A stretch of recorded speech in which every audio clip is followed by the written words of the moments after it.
एक wrestling match में गलतियां सिर्फ रिंग में मौजूद रेसलर्स तक ही सीमित नहीं होती। कुछ भी कभी भी गलत हो सकता है और कभी कभी तो उसमें रेसलर्स का कोई हाथ भी नहीं होता। पिछले कई सालों में बहुत से WWE मैचेस में ऐसे किस्से हुए हैं जहां रेसलर्स के ट्रेडमार्क वेपन्स या मूव्स में गड़बड़ हुई है। ये किसी भी तरह से हो सकता है। कोई टेबल जो एक बार में ना टूटे, कभी कभी कई बार में भी नहीं।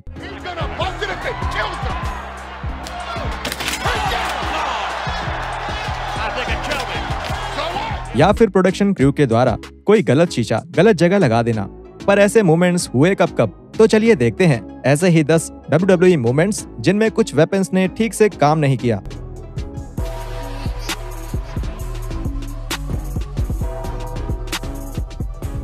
ऐसे ही डेली रेसलिंग वीडियोस के लिए हमारे YouTube चैनल को सब्सक्राइब करके नोटिफिकेशन बेल दबाना मत भूलिएगा और एक्सक्लूसिव लिस्ट के लिए फॉलो करें हमारे फेसबुक पेज को।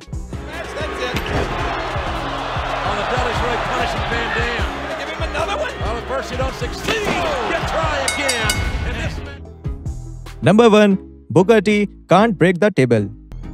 At Survivor Series, may the best man win. साल 2006 के एंड में स्मैकडाउन ब्रांड के सबसे फेमस झगड़ों में से एक झगड़ा था किंग बुकर और बैटिस्टा के बीच वर्ल्ड टाइटल को लेकर हुआ झगड़ा। उसी साल king of the ring tournament जीतने के बाद से बुकर टी अपने आप को पूरी तरह से एक नए अंदाज में लाए। 2006 की सर्वाइवर सीरीज में इन दोनों का सामना हुआ, जिसमें बैटिस्टा ने फाइनली जनवरी में अपनी वर्ल्ड टाइटल चैंपियनशिप वापस जीत ली।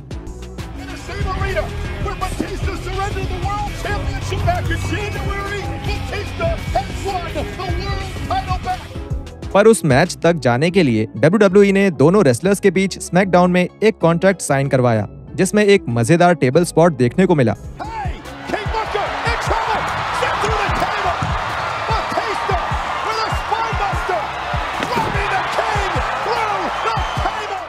साइनिंग के अंतिम समय में बैटिस्टा ने बुकर को उठाकर टेबल पर स्पाइन बस्टर देने की कोशिश की, पर बुकर उस टेबल को तोड़ने की जगह उस पर बाउंस हो गए। फिर ये मूव दूसरी बार किया गया और वो टेबल आखिर टूट गई। Number 2, that's not a fake guitar.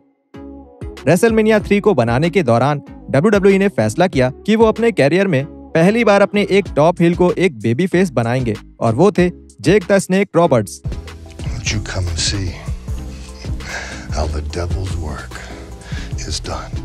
जेक का झगड़ा हॉन्की टॉन्क मैन से सेट किया गया, जिसके बाद उनका शोकेस ऑफ द इमॉर्टल्स में एक शोडाउन मैच होना था। इस प्लान को एग्जीक्यूट करने के लिए WWE ने रॉबर्ट्स के चैट शो स्नेक पिट पर हॉन्की टॉन्क मैन का एक अपीयरेंस सेट किया, जिसमें झगड़ा शुरू करने के लिए हॉन्की टॉन्क मैन को रॉबर्ट्स के सर पर एक गिटार से हमला करना था।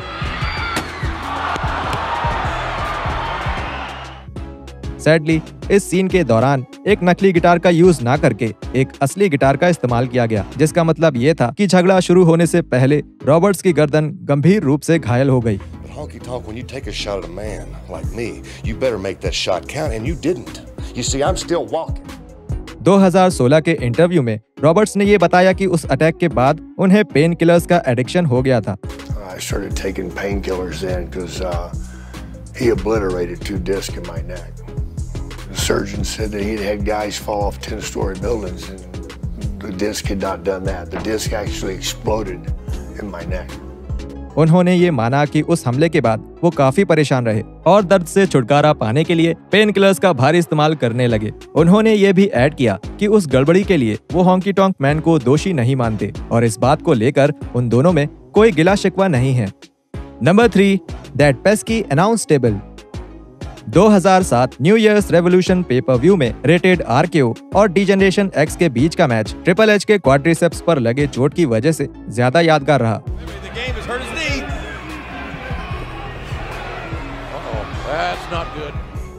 ये इंजरी तब हुई जब ट्रिपल एच ने रैंडी ऑर्टन को एक स्पाइन बस्टर दिया और उसी दौरान उनका राइट क्वाड्रिसेप बुरी तरह से फट गया। ये इंसिडेंट ट्रिपल एच के 2001 के क्वाड्रिसेप्स टियर इंजरी से काफी मिलता जुलता था और ये दोनों ही इंजरीज उनको 7 जनवरी को लगी। उसी मैच में एक टेबल की गड़बड़ी भी हुई थी जो काफी चर्चा में रही।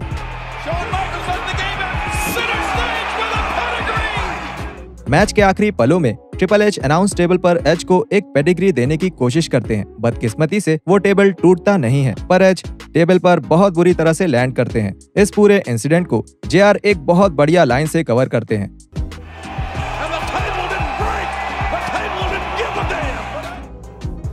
Number 4, that dastardly announce table again.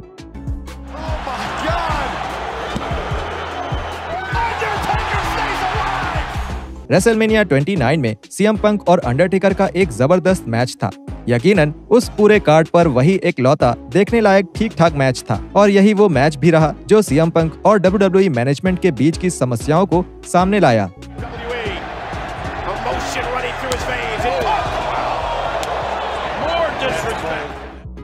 Match के दौरान CM पंक ने अनाउंस टेबल पर पीठ के बल गिरे हुए अंडरटेकर के ऊपर एक टॉप रोप एल्बो मूव किया। मैच के खत्म होने के थोड़े ही देर बाद एक PW इनसाइडर ने बताया कि पंक जिस जगह पर गिरे थे वहां उनके घुटने में चोट लग गई जब उन्होंने टॉप रोप से द अंडरटेकर और द अनाउंसर टेबल पर फ्लाइंग एल्बो ड्रॉप मारा। लोग इस बात से हैरान थे कि इतने दर्द में होने के बावजूद भी पंक स्लो नहीं हुए और उन्होंने पूरा मैच खत्म किया। Number 5, look out for the ladder.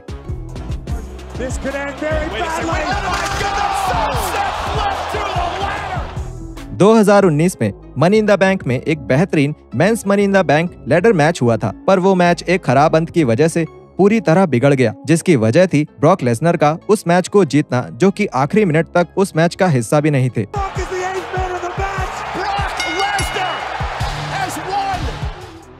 इस बुकिंग डिसीजन की दुनिया भर के फैंस ने काफी आलोचना की, पर इतनी आलोचना होने के बावजूद भी ये मोमेंट मैच का सबसे चर्चित मोमेंट नहीं था। मैच के क्लोजिंग मोमेंट्स के दौरान जब लेसनर रिंग की तरफ जा रहे थे तब उन्होंने एक लैडर को धक्का दिया था, जो बदकिस्मती से एक कैमरामैन पर जाकर गिरा, जिससे वो बेचारा चोटिल हो गया और शायद उसका कैमरा भी।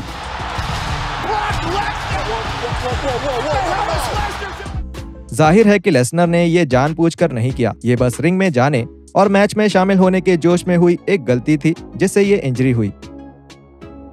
Number 6, table हाइजिंक्स।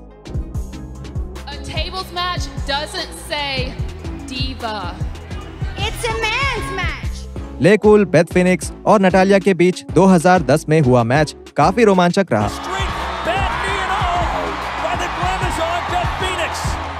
पे पर व्यू और टेलीविजन में बहुत कम टाइम दिए जाने के बावजूद चारों रेसलर्स ने इस मैच को कार्ड के बाकी मैचेस से कई ज्यादा अलग बनाने के लिए पूरे एफर्ट्स लगाए।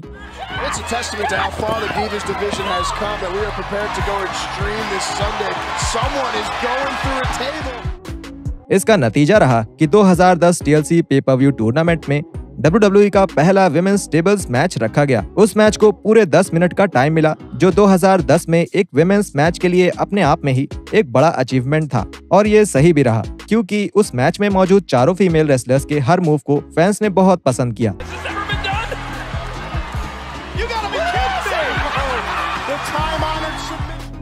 इस मैच का फिनिश थोड़ा अजीब रहा जब लास्ट में नटालिया ने लायला और मिशेल मैकूल को टॉप रोप से एक टेबल पर धक्का दिया,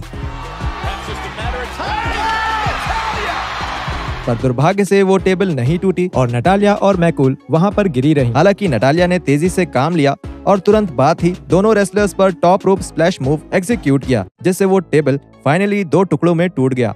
बिहाइंड द मैच सीरीज में नटालिया इस फिनिश के बारे में बात करते हुए बोली, table doesn't break. The match continues. So there was only one thing I could do. Natalia ने आगे चलकर इस मैच को अपने पूरे WWE करियर का हाईलाइट बताया। Number 7, unintentional nut shot. एक रियल लाइफ मोटरसाइकिल एक्सीडेंट के बाद क्रचेस पर आ जाने की वजह से रेसलमेनिया 7 में रॉडी पाइपर का रोल काफी लिमिटेड रहा। हालांकि पाइपर किसी भी तरह से मैच में हिस्सा लेने के लायक नहीं थे, फिर भी उनका इवेंट में इन्वॉल्वमेंट बना रहा।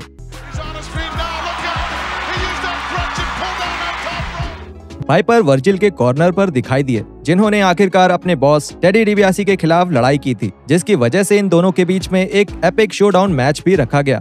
दुर्भाग्य से ये मैच काफी निराशाजनक था। फैंस को रिंग में हो रहे मैच से ज्यादा रिंग साइड पर मौजूद पाइपर की अजीब हरकतों में इंटरेस्ट आ रहा था।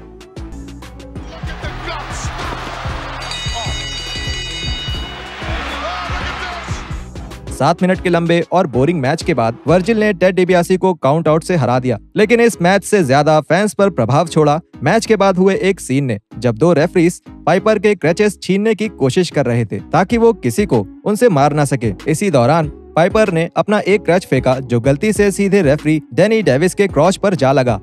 इस इंसिडेंट पर कमेंट्री करते हुए बॉबी द ब्रेन हीनन ने एक बड़ी फनी चीज बोली। Number 8, another announce table botch. SummerSlam 2000 के मेन इवेंट में WWE टाइटल के लिए कर्ट एंगल, द रॉक और ट्रिपल एच का एक मैच रखा गया। इसी मैच में WWE हिस्ट्री का सबसे खतरनाक टेबल मिस्टेक भी हुआ था।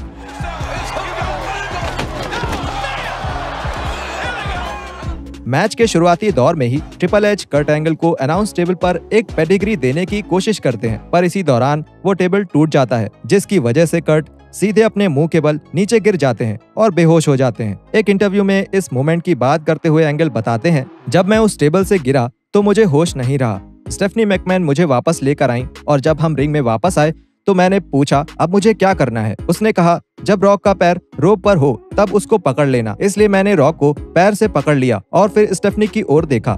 तब उसने कहा ट्रिपल एच को सीढ़ियों पर फेंको, इसलिए मैंने उसे स्टेप्स पर फेंक दिया। फिर स्टेफनी ने कहा रिंग में घुसो। इसके बाद एंगल बताते हैं कि पूरे मैच के दौरान ट्रिपल एच उनको हर स्टेप पर बताते रहे कि क्या करना है ताकि वो मैच कर्ट बिना किसी और इंजरी के पूरा कर पाएं।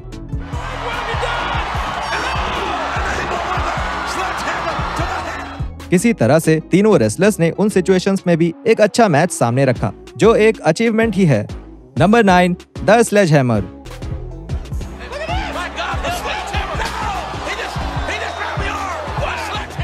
1999 में जब ट्रिपल एच ने शुरुआत में एक स्लेजहैमर को अपने पसंद का वेपन बताया तो वो एक नकली स्लेजहैमर का इस्तेमाल करते थे। उस नकली स्लेजहैमर में ऊपर का हिस्सा रबर से बना था जो एक लकड़ी के बेस पर टिका था।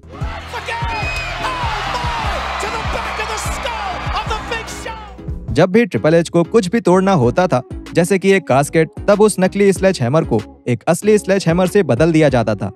उस हैमर का इस्तेमाल अचानक ही रेसलमेनिया 17 के एक मैच के बाद बदल दिया गया, जब ट्रिपल एच और दी अंडरटेकर के बीच एक मैच के दौरान अंडरटेकर के लास्ट राइड मूव करते वक्त ट्रिपल एच ने उनको हैमर से मारा।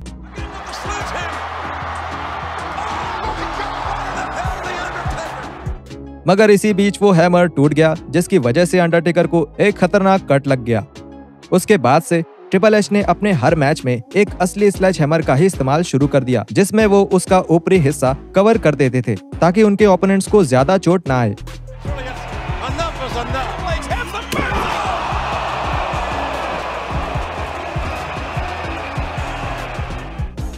Number 10, a glass shattering movement. इस लिस्ट के इस आखिरी वेपन बॉच की वजह से वो मैच WWE हिस्ट्री के सबसे खतरनाक मैचेस में से एक बन गया। He was just laying there. He looked lifeless. I thought the match was over.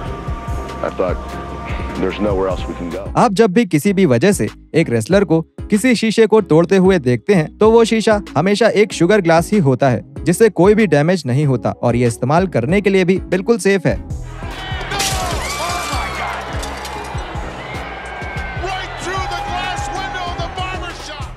हालांकि 2001 के king of the ring tournament में कर्ट एंगल और शेन मैकमैन के बीच एक मैच में एंगल शेन को ग्लास के बहुत सारे पैनल से गुजरते हुए सुप्लेक्स देते हैं।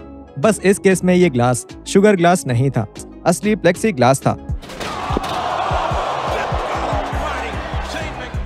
इसकी वजह ये रही कि प्रोडक्शन क्रू इस प्लान्ड स्पॉट के बारे में पूरी तरह से भूल गए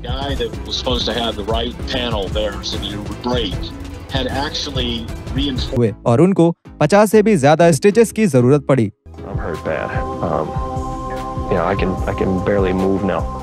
Shane was kind of out of it, but he said throw me through it again, and I thought, oh man. WWE Vince wanted it stopped, and his only way to communicate that was through me.